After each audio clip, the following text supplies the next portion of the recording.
Hello friends, welcome to பங்குச்சந்தை YouTube channel. இன்னைக்கு இந்த சேனலில் மார்க்கெட் இன்னைக்கு எப்படி க்ளோஸ் ஆயிருக்கு, அதாவது நிஃப்டி பேங்க் நிஃப்டிலாம் எப்படி போயிருக்கு, எஃப்ஐஐ டிஐஏ ஆக்டிவிட்டி எப்படி இருக்கு. Manappuram finance Q4 result announcement பண்ணியிருக்காங்க. அந்த ரிசல்ட் எப்படி இருக்கு, அது இல்லாமல் டிவிடெண்ட் ஒன்று அனௌன்ஸ்மெண்ட் கொடுத்துருக்காங்க. இந்த செய்திகள்லாம் பார்க்கலாம். ஐடிசி டிவிடெண்ட்டும் அதோட Q4 ரிசல்ட் எப்படி இருக்கு. பவர் ஃபினான்ஸ் கார்பரேஷன் இன்னைக்கு 5% இன்ட்ராடேல கெயின் ஆச்சு. இதுக்கெல்லாம் என்ன காரணம்? இந்த வீடியோவில் ஷேர் மார்க்கெட் பிகினர்ஸ்க்கு டிப்ஸ் ஒன்று சொல்லியிருக்கேன். அதனால இந்த வீடியோவை ஸ்கிப் பண்ணாமல் பாருங்கள். இப்போ வாங்க வீடியோக்குள்ளே போகலாம். இன்னைக்கு சென்செக்ஸ் பார்த்தீங்கன்னா -0.01% க்ளோஸ் ஆயிருக்கு. நிஃப்டி ஃபிஃப்டியும் -10.55% டவுன் ஆயிருக்கு. அதாவது -0.05% தான் டிக்ளைன் ஆயிருக்கு. நிஃப்டி பேங்க் பார்த்தீங்கன்னா 0.42% கொஞ்சம் பாசிட்டிவாக முடிச்சிருக்கு. நிஃப்டி மிட் கேப் 100 0.01% தான் கெயின் ஆயிருக்கு, அதாவது ஃப்ளாட்டாக முடிச்சிருக்கு. இன்னைக்கு மோஸ்ட் ஆக்டிவ் ஸ்டாக்ஸாக இருந்தது எஃப்என்டோவில் எந்தெந்த ஸ்டாக்லாம் Hindustan aeronautics, Cochin shipyard, Vodafone Idea, Adani ports. அடுத்ததா எஃப்ஐஐ டிஐ ஆக்டிவிட்டி பார்க்கலாம். எஃப்ஐஐ டேட்டாவில் பார்த்தீங்கன்னா நேற்று 23 மே அன்னைக்கு எஃப்ஐஐ ஒரு 4670 கோடிக்கு நெட் பர்ச்சேஸ் பண்ணியிருக்காங்க. அதனால தான் நேற்று கொஞ்சம் மார்க்கெட் கொஞ்சம் ரேலி ஆயிருக்கு. அது இல்லாமல் நேற்று மார்க்கெட் ரேலி ஆனதுக்கு என்ன காரணம் சொல்கிறாங்கன்னா, ஆர்பிஐ மத்திய அரசுக்கு 2.11 லட்சம் கோடி தரப்போறதுனால அந்த அனௌன்ஸ்மெண்ட் வந்ததுனால மார்க்கெட் ரேலி ஆனதா ஒரு செய்தியை சொல்றாங்க. மந்த் டில் டேட் இது வரைக்கும் பார்த்தீங்கன்னா எஃப்ஐஐ -33,515 கோடிக்கு நெட் செல்லர்ஸா இருந்திருக்காங்க. டிஐ பார்த்தீங்கன்னா மந்த் டில் டேட் இது வரைக்கும் பார்த்தீங்கன்னா 38,477 கோடிக்கு நெட் பர்ச்சேஸரா இருந்திருக்காங்க.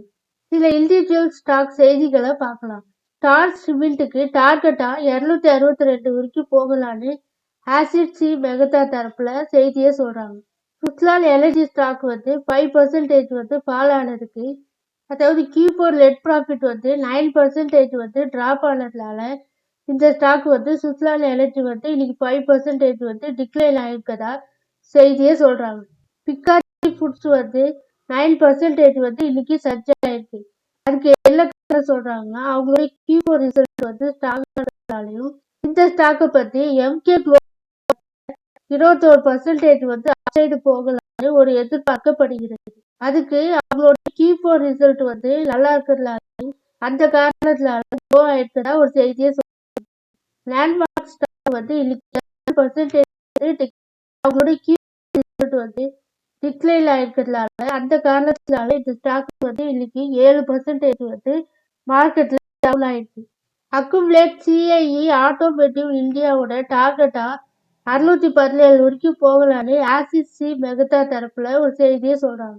அதானி போர்ட் ஸ்டாக் இன்னைக்கு பல்க் டீல் நடந்ததா, அதாவது 1480 கோடிக்கு கை மாத்திருக்கதா ஒரு செய்தியை சொல்றாங்க. இந்த காரணத்தினால அதானி போர்ட் ஸ்டாக் இன்னைக்கு டவுன் ஆயிருக்கதாக ஒரு செய்தியை சொல்றாங்க. அடுத்ததா இன்னைக்கு மணப்புரம் ஃபினான்ஸ் Q4 ரிசல்ட்ல நெட் ப்ராஃபிட் 36% ஜம்ப் ஆயிடுச்சு, அதாவது 562 கோடியா இன்க்ரீஸ் ஆயிடுச்சு. அவங்களுடைய ரெவன்யூ பார்த்தீங்கன்னா 33% க்ரோ ஆயிடுச்சு, 2359 கோடியா காட்டியிருக்காங்க அவங்களுடைய ரெவன்யூ Q4 ப்ராஃபிட்ல. மணப்புரம் ஃபினான்ஸோட Q4 ப்ராஃபிட் பார்த்தீங்கன்னா மே 24 நெட் ப்ராஃபிட் 561 கோடியா இருக்கு. அதாவது மார்ச் குவார்டர் மணப்புரம் ஃபினான்ஸோட மே 24 நெட் ப்ராஃபிட் பார்த்தீங்கன்னா 561 கோடி, அதாவது மார்ச் குவார்டர்ல 35.84% ஜம்ப் ஆயிடுச்சு, அதாவது இயர் ஆன் இயர் பார்க்கும்போது. ஆனால் டிசம்பர் குவார்டர்ல ப்ராஃபிட் 2% டிக்ளைன் ஆயிருக்கு, அதாவது 572 கோடியா காட்டியிருக்காங்க. இந்த கம்பெனி கேரளா பேஸ்டு கம்பெனியான நான் பேங்கிங் ஃபினான்ஸ் கம்பெனி. அதாவது இந்த கம்பெனியோட ரெவன்யூ பார்த்தீங்கன்னா 33% ஹை க்ரோ ஆயிருக்கு, அதாவது 2359 கோடியா காட்டியிருக்காங்க. இந்த கம்பெனி டிவிடெண்ட் அனௌன்ஸ்மெண்ட் பண்ணியிருக்காங்க, அதாவது ஒரு ஷேருக்கு ₹1 அனௌன்ஸ்மெண்ட் பண்ணியிருக்காங்க. இந்த கம்பெனியோட வேல்யூவேஷன் எப்படி இருக்குன்னு ஸ்கிரீன்ல பார்க்கலாம். இந்த கம்பெனியோட ஃபண்டமெண்டல் அனலிசிஸ் வந்து மார்க்கெட் கேபிட்டல் பார்த்தீங்கன்னா 15,265 கோடியா காட்டியிருக்காங்க. மார்க்கெட் கேபிட்டல் வந்து 15,265 கோடி. ஸ்டாக் பிஇ 7.48 இருக்கு. இண்டஸ்ட்ரி பிஇ பார்த்தீங்கன்னா 20. இண்டஸ்ட்ரி பிஇ விட ஸ்டாக் பிஇ வந்து கம்மியான ரேட்ல தான் இருக்கு. அதனால இந்த ஸ்டாக் வந்து ஒரு டிஸ்கவுண்ட் பிரைஸ்ல தான் நமக்கு கிடைக்குது. இந்த ஸ்டாக்கோட பிஎஸ் கம்பெனியோட நம்ம கம்பேர் பண்ணி பார்க்கலாம். இந்த கம்பெனியோட பிஎஸ் கம்பெனி என்னென்னா Bajaj finance, Bajaj Finserv, Jio financial, Shriram finance, Bajaj holding இந்த கம்பெனிலாம் பிஎஸ் கம்பெனியில் இருக்காங்க. மணப்புரம் ஃபினான்ஸோட பிஇ பார்த்தீங்கன்னா ரொம்ப கம்மியாக தான் இருக்குது. மற்ற ஸ்டாக்கோட கம்பேர் பண்ணும்போது ரொம்ப டிஸ்கவுண்ட் ப்ரைஸில் தான் நமக்கு கிடைக்குது. பிஇ பார்த்தீங்கன்னா 6 ரூபாயில தான் இருக்குது. இவி பை எபிட்டாவும் 7.64 இதுவுமே நல்லா இருக்கு. புக் வேல்யூமே நல்லா இருக்கு. 1.32ல தான் இருக்கு.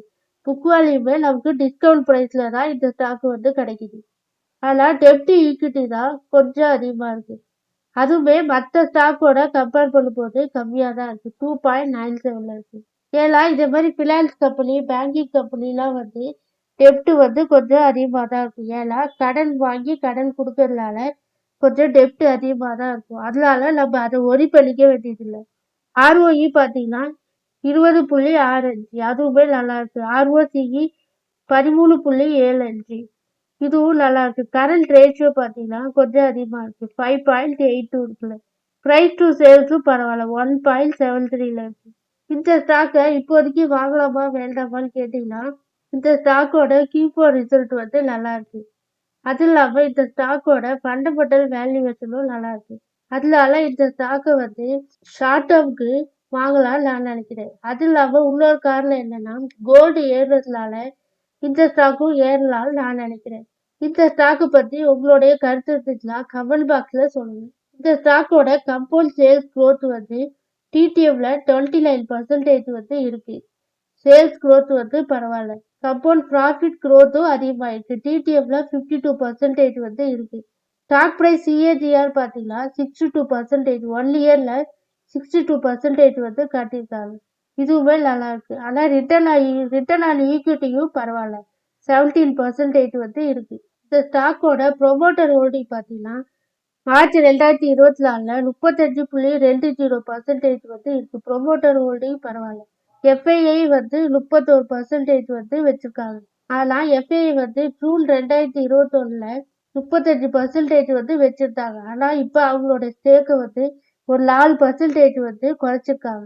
இந்த இடத்துல நீங்களும் பார்த்து அனலைஸ் பண்ணிக்கோங்க. டிஐ பார்த்தீங்கன்னா 9.50% வந்து வச்சிருக்காங்க. பப்ளிக் வந்து 23%. ஓவராலா நம்பர் ஆஃப் ஷேர் ஹோல்டர்ஸ் பார்த்தீங்கன்னா 4,37,488 ஷேர் ஹோல்டர்ஸ் வந்து இருக்காங்க. இந்த டேட்டாலாம் ஓரளவு பரவாயில்ல. அதனால இந்த ஸ்டாக்கை வந்து ஷார்ட் டேர்முக்கு கன்சிடர் பண்ணலாம் நான் நினைக்கிறேன். ஐடிசியோட Q4 ரிசல்ட் வந்து நேற்று வந்து அனௌன்ஸ்மெண்ட் பண்ணிட்டாங்க. அதில் வந்து நெட் ப்ராஃபிட் வந்து 1.3% டிக்ளைன் ஆயிருக்கு. அதாவது 5,020 கோடியா காட்டியிருக்காங்க. ஃபைனல் டிவிடெண்டா ₹7.50 வந்து தராங்க. இப்போ இந்த ஐடிசி ரிசல்ட்டோட Q4 ரெவன்யூ பார்த்தீங்கன்னா 7.2% வந்து அதாவது இயர் ஆன் இயர் பார்த்தீங்கன்னா 5,300 கோடி வந்து காட்டியிருக்காங்க. ப்ராஃபிட் பிஃபோர் இன்கம் டேக்ஸ் வந்து ஒரு 15% வந்து க்ரோ ஆயிருக்கு இயர் ஆன் இயர் பார்க்கும்போது. சிகரெட் செக்மெண்ட்ல பார்த்தீங்கன்னா Q4 ரெவன்யூ வந்து 7% வந்து க்ரோ ஆயிருக்கு. அதாவது 7,925 கோடிக்கு வந்து ப்ராஃபிட் பிஃபோர் இன்கம் டேக்ஸ் பார்த்தீங்கன்னா 5% வந்து இன்க்ரீஸ் ஆயிருக்கு இயர் ஆன் இயர். ஹோட்டல்ஸ்ல அவங்களுக்கு வந்த ரெவன்யூ பார்த்தீங்கன்னா Q4 ரெவன்யூ வந்து 15% வந்து க்ரோ ஆயிருக்கு இயர் ஆன் இயர். 898 கோடியா காட்டியிருக்காங்க. ப்ராஃபிட் பிஃபோர் இன்கம் டேக்ஸ் பார்த்தீங்கன்னா இதுல வந்து 34% வந்து இயர் ஆன் இயர் வந்து இன்க்ரீஸ் ஆயிருக்கு. அக்ரி பிஸ்னஸ்ல இவங்களுடைய ரெவன்யூ பார்த்தீங்கன்னா 3,101 கோடியா காட்டியிருக்காங்க.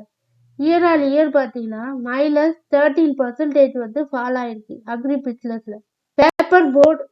பேப்பர் அண்ட் பேக்கேஜிங் பிஸ்னஸ்ல பார்த்தீங்கன்னா ரெவன்யூ வந்து 2,073 கோடியா காட்டியிருக்காங்க.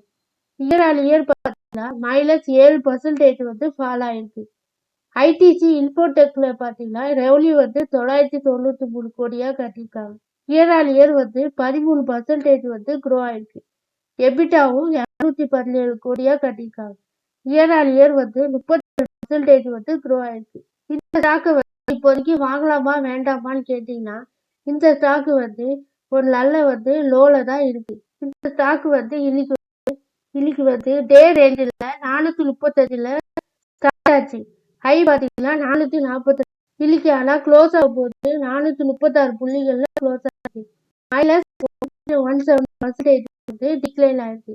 இந்த ஸ்டாக்குமே இப்போதைக்கு கன்சிடர் பண்ணலாமா வேண்டாமான்னு கேட்டீங்கன்னா கன்சிடர் பண்ணலாம்னு நான் நினைக்கிறேன். ஏன்னா இந்த ஸ்டாக்கு வந்து இல்லாத அந்த லோல தான் இருக்கு. லோ விட இந்த மிடில்ல இருக்கு.